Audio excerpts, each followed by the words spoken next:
We've got quite a few sports fans here along, really just on the CoastLife team itself, but especially along coastal Delmarva. And are you potentially raising the next LeBron James? You're not, by the way. That's, you're not. But we'll get into it. Which is why I'm surprised that about 1 in 6 parents whose children play youth sports believe that they are in fact raising the next LeBron James. But chasing the dream comes with serious time and wallet commitments. The average child spends about 8 hours a week in organized sports, and families say the costs add up. Not just fees for leagues, but travel, equipment, missed work for parents. That number is about $313 annually per child in equipment alone. Some spend over $500, and again, just the equipment.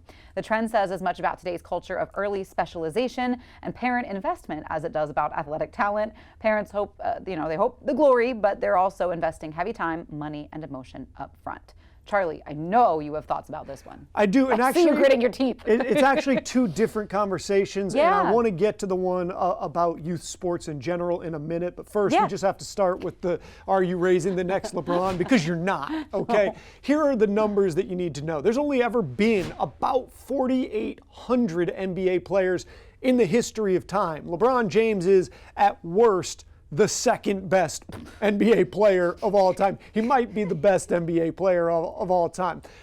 We have 8 billion people on the planet. So even if you happened to maybe, possibly be one of those people that makes the league, one of the 4,800 ever, that's something like 0.03% of the population even make the NBA, let alone be somebody that is a starter, notable, let alone be an all-star, let alone be an all-NBA player, let alone be LeBron James.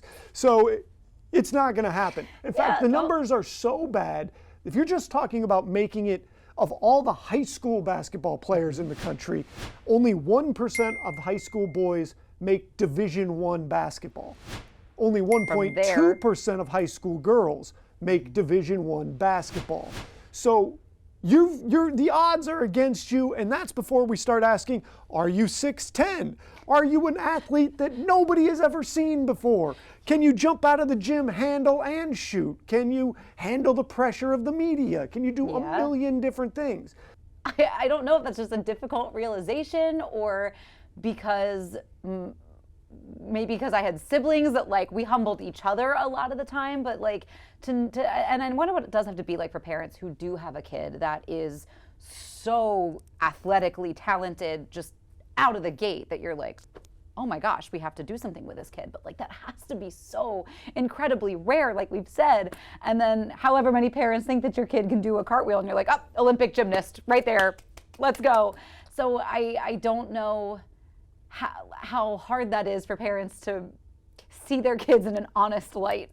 It's almost impossible. And a lot of the youth sports has been taken over by money-making endeavors. They've become all about making money and less about making kids have good experiences. Yeah, especially too, if there does come a moment where if your kid is not enjoying it anymore and you're forcing them to go and join these travel teams and spend all this money on them, and it's a major guilt trip to be like, I'm spending all this money on you, and be like, I don't want to play anymore. I'm ready to be done. I'm ready to be done. That can also cause, I think, some big issues amongst family members alone. But that was an interesting conversation. And if you are in the mood for some basketball, don't forget basketball fans are getting a front row seat to the Delaware Blue Coats action this season. DSN, Delmarva Sports Network, is teaming up with the NBA G League affiliate of the Philadelphia 76ers to broadcast 11 home games through March 27th. The first broadcast tips off tonight at 7 on DSN, featuring full in-game coverage with interviews and analysis. And here's the thing, to paraphrase something that basketball player Brian Scalabrine once said, all the guys on that team are closer to LeBron than anybody you know. This is true. This is true. So lots of fun to be had. You can tune in to DSN tonight. But we got to take a quick break. When we get back, we're spilling some tea on CoastLife.